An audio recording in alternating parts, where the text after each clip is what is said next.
Hello বন্ধুরা, তোমরা সব কেমন আছো? আশা করি তোমরা সবাই ভালো আছো। আজকে দাদা আমাকে নিয়ে গিয়ে সেলুন থেকে চুল দাড়ি কাটিয়ে নিয়ে এসছে। তারপরে স্নান করে এখন খাওয়া দাওয়া করছি। সকালে আজকে ইঞ্জেকশন নিতে পারিনি, ইঞ্জেকশনটা শেষ হয়ে গেছে।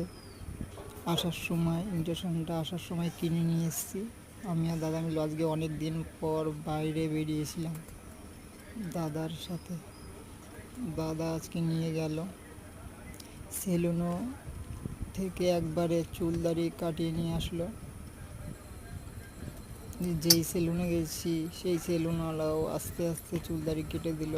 একটু কেটে গেলে তো রক্ত বন্ধ হয় না, যদি একটু কেটে যায় ব্লেডে বা কাঁচিতে তাহলে ওখান দিয়ে ব্লাড বেরোতেই থাকবে। এসে চান ফান করে যে খেতে বসেছি।